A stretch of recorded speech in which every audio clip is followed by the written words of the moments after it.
There was a man with a bad heart, a telephone number scribbled on a cash register receipt, and a corpse on the other side of town. But I couldn't see the connection between them until I realized that they were all tied together by the same long rope worth $30,000. From the pen of Raymond Chandler, outstanding author of crime fiction, comes his most famous character as CBS presents The Adventures of Philip Marlowe.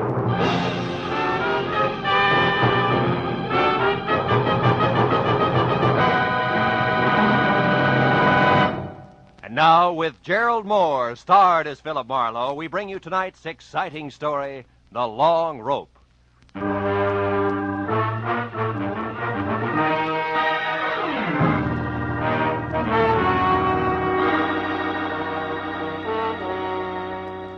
I'd finally wound up a sour case in which I'd been kicked around, disillusioned, and shortchanged. And in my book, a routine like that calls for relaxation.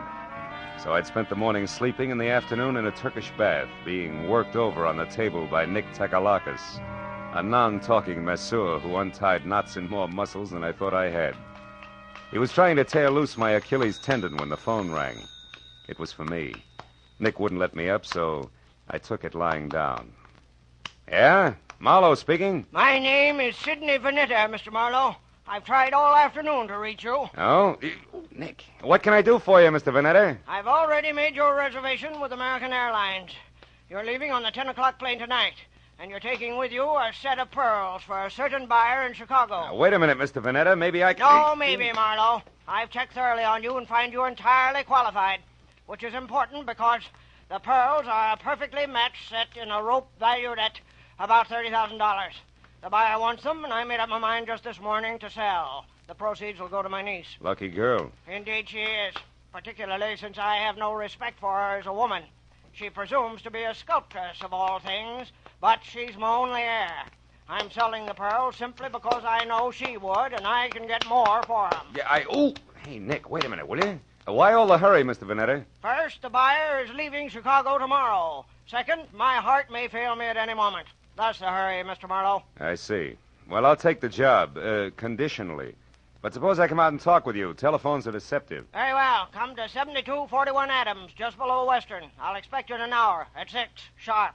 Side door will be open, so let yourself in. Sounds like you're alone out there. I am. I just fired my nurse, a Miss Drew, and as stupid a woman as the earth was ever cursed. But I shouldn't get excited about it.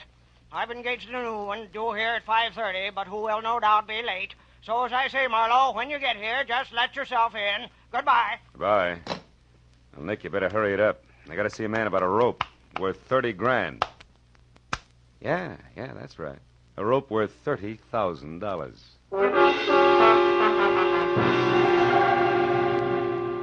Vanetta's place on Adams was a big, fancy, and dirty gray place. 40 years ago, it had been a proud, expensive house. But now it squatted at the back end of a rundown yard like a bitter old man too tired to move. I found the side door unlocked and went in. The hallway was dusky and had the odor of moldy wool.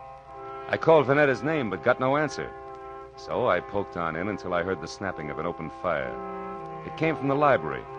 A big chair was drawn up in front of the fireplace, and there Vanetta sat, his chin sunk deep in his chest and his eyes closed. I coughed, but he didn't hear me, so I stepped close and shook him gently by the shoulder. All it took was a gentle shake. He sagged forward and poured out of the chair like stiff syrup. Mr. Vanetta was dead. I started for the phone to report the body, but then I heard gravel crunch in the driveway. Someone else was coming in that side door, so I stepped out into the hall and waited. Mr. Vanetta, it's... Oh. Who are you? Philip Marlowe. Who are you? Steve Temple. I'm Mr. Vanetta's business agent. Here on business now? Yes, I am. It's all the same to you. I came to see Mr. Vanetta regarding some pearls. So if you'll excuse... Oh. Yeah, the pearls can wait. Their owner's dead. So it finally happened, huh? You're taking the news very well, Temple. I've been expecting it every day for 5 years. You found him, I suppose? Mm-hmm. We had an appointment at 6. He wanted me to fly his pearls to Chicago. What are you staring at, Temple? Why, there's a bottle of medicine here. What about it? For years, he's kept this stuff beside him in case of an attack. Yet, when he actually needed it, it was over here on the sideboard out of his reach. Ironic, isn't it? Very. He fired Miss Drew, his old nurse, today and didn't expect a new one until 5:30. Say, do you happen to know her name? No one. You mean he's engaged a new nurse? That's right. She's an hour late already. Yeah. Well, for once, that doesn't matter to Mr. Vanetta. Say, Temple, are you acquainted with his niece? Vivian Russell? Mm-hmm. Of course. She's a sculptress. There's a studio out on Fountain, near Bronson, I believe. She was to get the proceeds from the pearls. Well, I assumed that, although nothing was ever said. She's his only heir. Where would those pearls be now? I kept them in a wall safe behind that picture there, consistently against my advice. Yeah, sure. Opens with a key. Where would that be? He carried it with him on his watch chain. Why? Hey, what are you going to do? I'm going to take a look at the pearls and then have them impounded. Yeah, this must be the key. Now, let's open it up. It's there, that velvet case. As big as an overnight bag. Must be some string of beads. It is, Marlowe. Here, let me open it. There. Right. It's nothing but tissue paper. Yeah. It's not too surprising.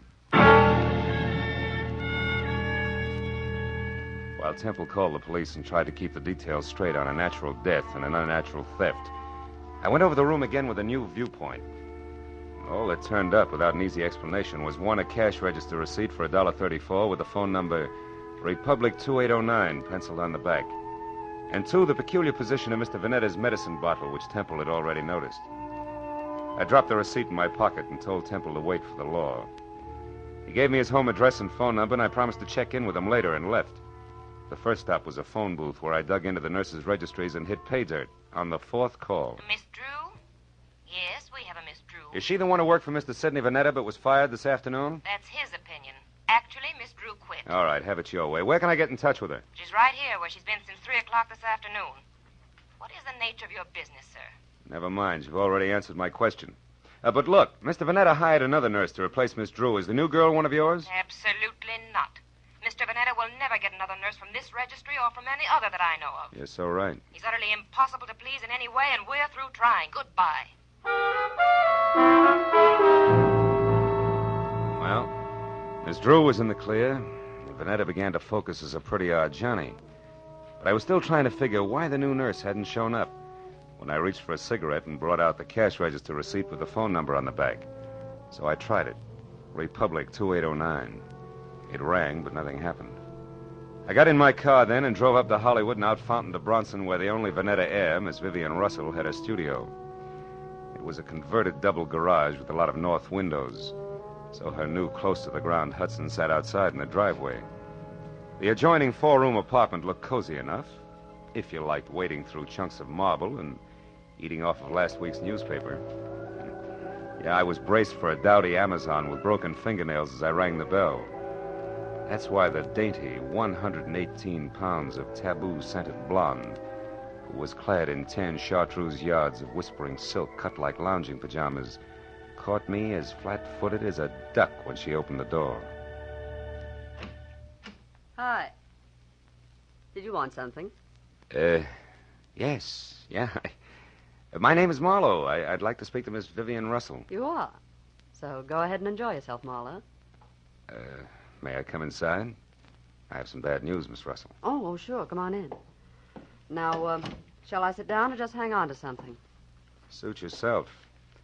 Your uncle, Mr. Vanetta, died this afternoon. Oh, his heart finally gave up, did it, huh? Yeah, but you shouldn't go all to pieces like that, Vivian. Now, wait. He meant nothing to me, but I'm glad his suffering is over. The pearls are missing, too. Well, really? What happened to them? They were stolen, and don't tell me that means nothing to you, because you're getting the money, $30,000 worth. What? Uncle Sidney intended to give me the money from those pearls? How do you know that? I'm a private detective, he told me. He was my client. Oh, then you're out of a job. Say, how would you like to work for me, Marlowe? I'm serious. Now I want those pearls back, you know.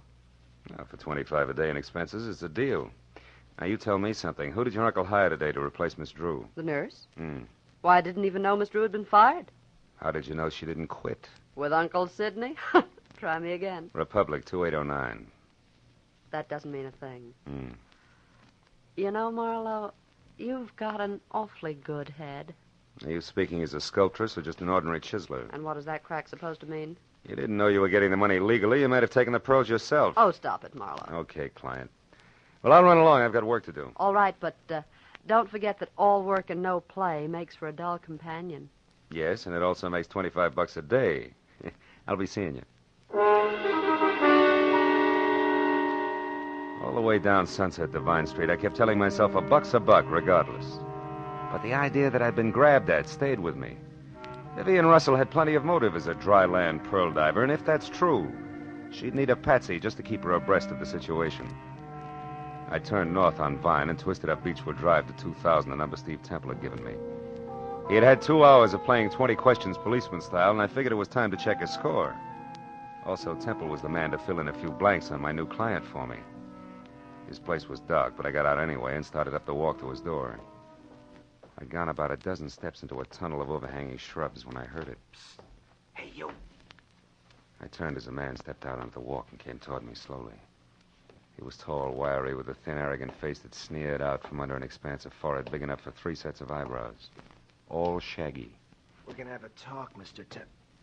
Hey, you're not Temple. Now we both know that. I'm a friend of his. What do you want with Temple? I've got a message for him, but it's personal. Who from? Like I say, it's personal, mister. I'll be back later. Come here. I said I'm a friend of Temple's. If you got a message for him, I'll see that he gets it. Well, okay, then. Tell him that some of his friends are too blasted nosy. Go! The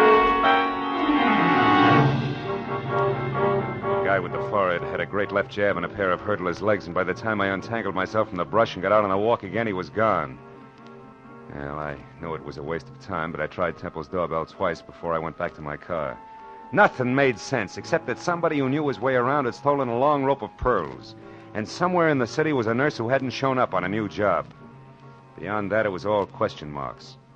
Well, I drove down to the filling station on the corner and went inside to the phone. I started to call police headquarters, but instead dropped the nickel in and dialed Republic 2809 again, just on a hunch.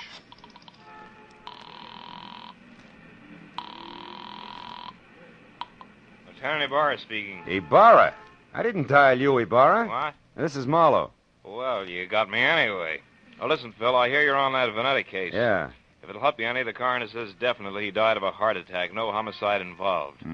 Thanks, Lieutenant. Hey, but look, where are you now? In a flat on the corner of Union and 59th Street. Why? Well, is that phone number there, Republic 2809? Well, that's a great piece of deduction. You just called it. Ibarra, listen, I found that number at Vanetta's place this afternoon. What's going on down There's a there? girl here named Betty Larson. Yeah, she's a nurse, right? No, wrong, Phil. She's a corpse. Oh. Before that, she was a waitress. Just a waitress. Somebody came to her door and killed her for no apparent reason whatsoever.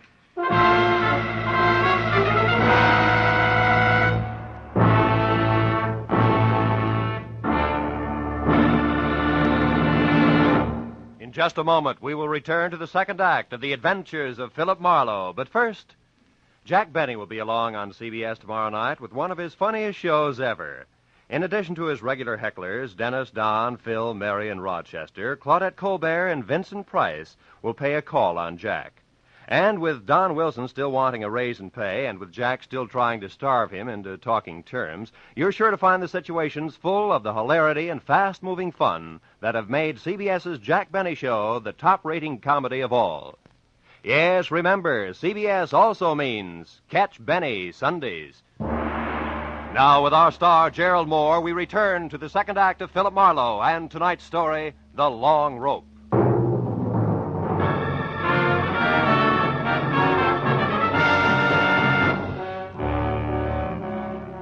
It was 40 minutes of thick stop-and-go traffic from the time I quit talking to Ibarra until I pulled up near the 4 stories of faded, sagging tenement on the corner of Union and 59th.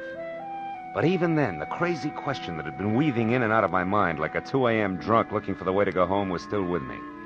Why was the telephone number Republic 2809 bracketed by a couple of dead people who, as far as I could see, should have had nothing to do with each other in the first place? And right there, for the 10th time running, I drew a complete and unabridged blank. But a minute later, when I climbed out of my coupe and over the bumpers of the half-dozen squad cars that were jammed into the narrow street like so many toy autos that a kid had forgotten about, I quit asking myself riddles and started looking for Detective Lieutenant Ibarra, a quiet man who always preferred fact to fancy. I found him in a cheap but clean uniform-crowded room on the second floor, standing a few feet away from the body of Betty Larson, A girl in a bathrobe who had once been something pretty in her early 20s. Well, Phil, the coroner says she was shot twice in the chest at close range, died instantly. Is that where she fell, Lieutenant, there near the door? Yeah, looks like she'd just gotten home and into her robe when someone she didn't know knocked on the door. The safety chain was still on when we got here, and the windows lead no place. Those chains let a door open just wide enough for the barrel of a gun, is that it? Yeah, but how does all this add with those missing pearls and the rest of that business over on Adams, Marlowe? Not like 2 and 2, believe me. So far, Ibarra, the only question is the telephone number. Tell me, where did this Betty Lawson work? Well, we haven't gotten that far yet. So long, Lieutenant. Yeah, so long. Right now, we only know that she was a waitress who stayed here with her brother, who was some kind of a student. They got along pretty well together. She was single, too. Lived here since... Oh, wait a minute. Lieutenant Ibarra. Oh, yeah, Mooney. Ryan's Cafe, huh? Ryan himself runs it. Okay. I'll check it personally, right? Hey, is that where she worked, Ibarra, Ryan's Cafe? Yeah, but it's funny, Phil. She lived here since early 1947. And Mooney tells me she worked that 24-hour hash house just as long, yet it's way over on the other side of town on Western. Western and where, Ibarra? The 2300 block. Should be near Washington. Washington, which is only 1 block from Adams, and that starts to close the big circle. What do you mean, Marlowe? Well, that the Vanetta place is on Adams near Western. Look, Ibarra, how about letting me huddle over a cup of Ryan's coffee before the law steps in, huh? Oh, you got a hunch you want to check, Phil? Yeah, that and a cash register receipt. What do you say? All right, but play it close, fellow. Ryan probably doesn't know about this yet. No? Unless, of course, he squeezed the trigger. Goodbye, Ibarra.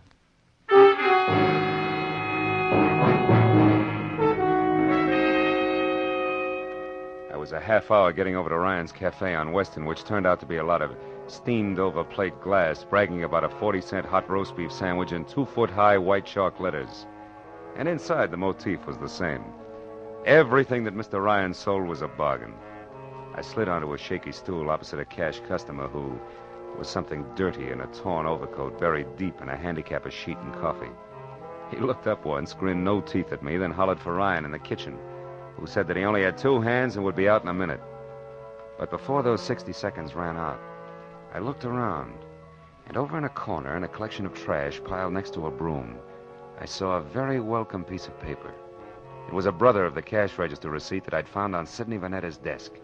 The one that had tied Betty Lawson's murder onto the rope of pearls. I turned back to the counter just as Ryan started toward me. He was a little bigger and a little better looking than the average ape. And on his right arm, under thick, coarse black hair that was long enough to braid, there was a tattoo of a dancing girl who, if Ryan ever shaved about his wrist, would freeze to death. What'll it be, mister? Coffee? Yeah, and a little information. You know Sidney Vanetta, Ryan? That screwball with a bump ticker over on Adams? Yeah, I know him. Why? What's up? His time on Earth, for one thing, he's dead. Too bad. Should have taken it easier. Cream? No, pearls. What'd you say? Nothing. Ryan, who brought that tray up to the Vanetta place this afternoon? I did. Sure it wasn't Betty Lawson? I'm positive. None of the girls would go near that place. Vanetta was hard to get along with.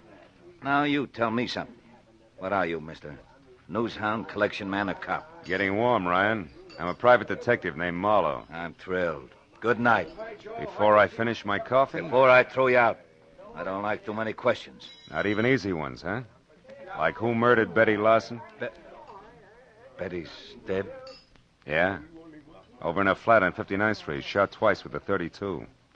When'd you last see her, Ryan? Why, a couple of hours ago when she quit for the night. Marlowe, the cops got any idea who did it? I don't know. Right now, they're looking for a boyfriend.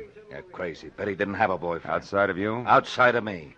So I'm going over to straighten them out now. Mitzi! Mitzi! Yeah? Get out here and take over. Okay. I gotta move fast. No, you don't, Ryan. Betty's dead, remember? Yeah, but whoever did it ain't. Now, don't try to stop me, Marlowe. You'll get hurt. Look, Ryan, why don't you play smart and... what's the use? Go on, start running. You won't get very far.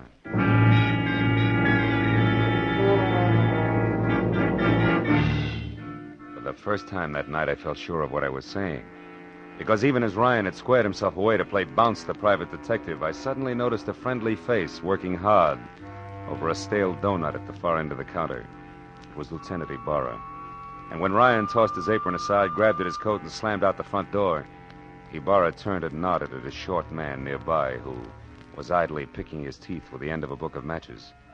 At that, the man dropped the matches into his pocket and left. Then Ibarra moved over to me. Didn't mean to crowd you here, Phil, but after you left, we found out that Ryan and Betty Larson used to see quite a bit of each other. Don't apologize, Ibarra. Probably would have cost me a couple of front teeth if I hadn't noticed you. Warm up your coffee, mister?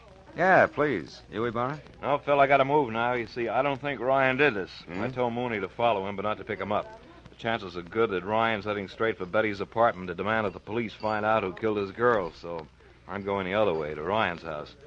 There may be another woman in this. A jealous one. But no rope of pearls, huh? No, Marlowe, I don't think so. Good night now. Night, Lieutenant. Well, Mitzi, how long have you worked here? Couple of days. But I don't know nothing about Mr. Ryan. I'm a married woman, and I... What do you think you're staring at, mister? Maybe something wonderful, Mitzi. Tell me, baby, do you always wear that kind of a uniform when you're working here? Sure. Ryan says this girl should look neat and clean. It helps business. Anything wrong with that? No. Matter of fact, it might be just the lead I'm after. What are you talking about? Yeah, and if I'm right, baby, the rest of this case will be a cinch. So good night and thanks. You've been a big help, sweetheart. When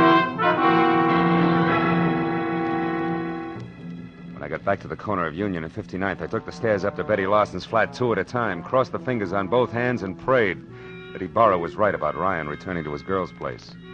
When I stepped into the room, a second later, I knew that I'd never doubt the good lieutenant again because standing next to an open window and staring out at nothing was Ryan himself, numbed and red-eyed. I asked him one question, and although his answer was only a couple of words mumbled between trembling lips, it was all I had to know.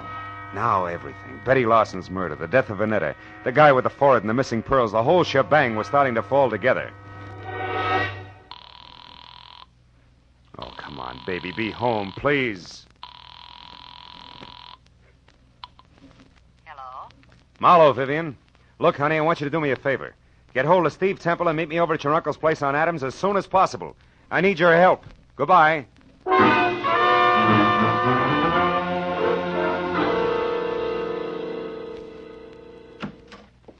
Marlowe, what took you so long? I understood you needed our help and in a hurry at that.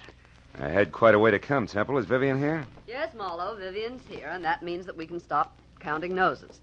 Now, why do you need our help? Catch someone who stole once and murdered twice? Murdered twice? That's right. You know, it's my guess that whoever stole that rope of pearls also moved Vanetta's medicine out of reach when his heart started skipping beats. Can you prove that? No, I can't. But it doesn't matter, really, because the guilty one also killed a party named Larson.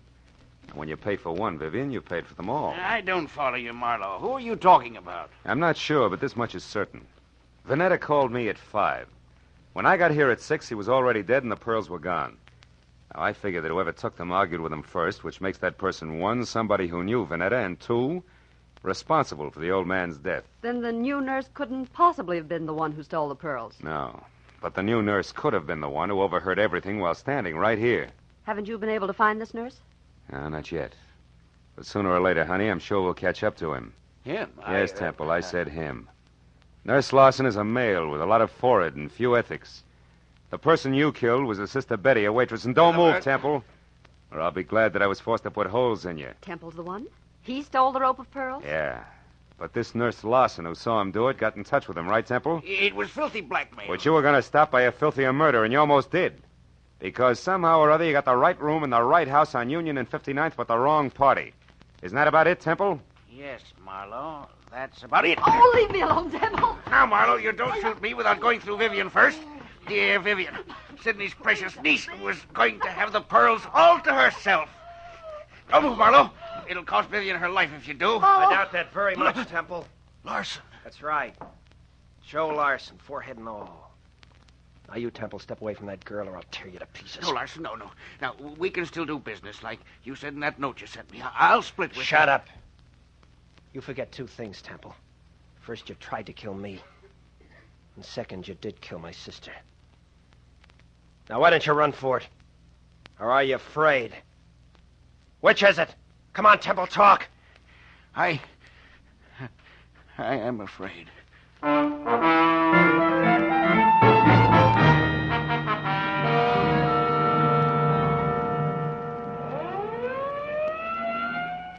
Marlowe, that just about winds things up. Yep. Joe Lawson sent up for attempted extortion, and Temple... Sent up for good. Mm-hmm. Say, Marlowe, when you called a while ago and said that you wanted Temple and me to help you, did you know then that Temple was the murderer? No, I didn't, Vivian. Then I only knew that whoever had killed Betty Lawson had mistaken her for the new nurse, and that the actual nurse was Betty's brother, Joe. Where'd you get hold of that, Phil? Well, it started in Ryan's Cafe, Barra, just after you left. I had nurses on the brain, I guess. And when I took a good look at the waitress there, I suddenly realized that her white uniform, white shoes, and white cap could easily confuse a guy like Temple, who also had nurses on the brain. Well, I can see a killer making a mistake about appearances, all right, but I still don't understand how it is that the telephone number of my uncle's nurse turned out to be Betty's apartment. Because a nurse did live there, honey. Betty's brother was a medical student, part-time male nurse, and full-time bum. You see, Ryan, who brought food to Uncle Sidney, knew that he needed a new nurse, and he sold him on the idea of Joe Lawson, because he wanted his girlfriend's brother to have a job. Oh, I get it.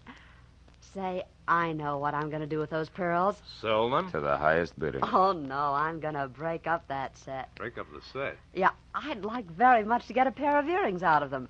Oh, and for each of you, a set of cufflinks. Good night, gentlemen.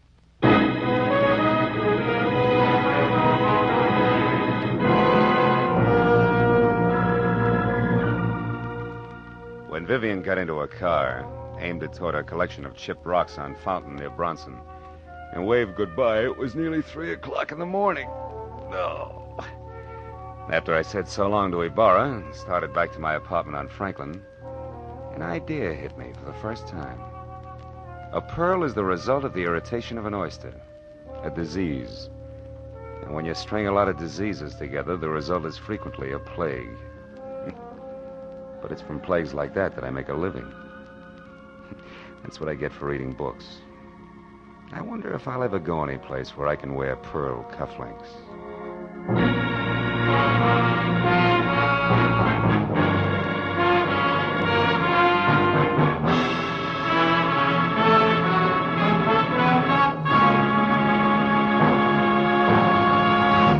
The Adventures of Philip Marlowe, created by Raymond Chandler, stars Gerald Moore and is produced and directed by Norman MacDonald. Script is by Mel Donnelly, Robert Mitchell, and Gene Levitt.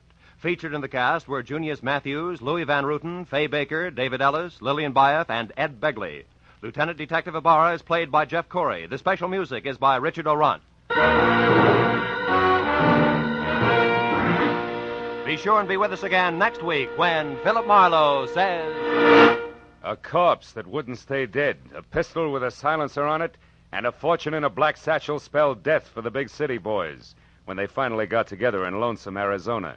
Population 802.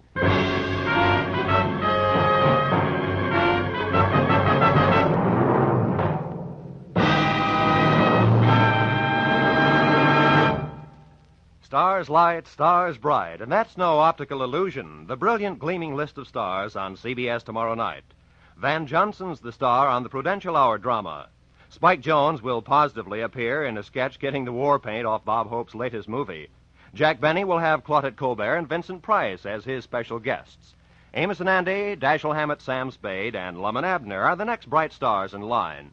Then Helen Hayes, First Lady of the Stage, starring on her Sunday night Electric Theater, followed by Hollywood's own Eve Arden in the wonderfully comic series Our Miss Brooks.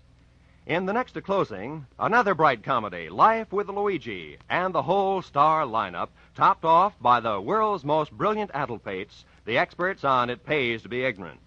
Jack Benny's program will come to you over all of these same stations, and the others in this vast array of stars will be heard over most of them. Top writers, top directors, and top stars of American show business come to you on CBS. Now, stay tuned for Gangbusters, which follows immediately. This is Roy Rowan speaking for CBS, the Columbia Broadcasting System.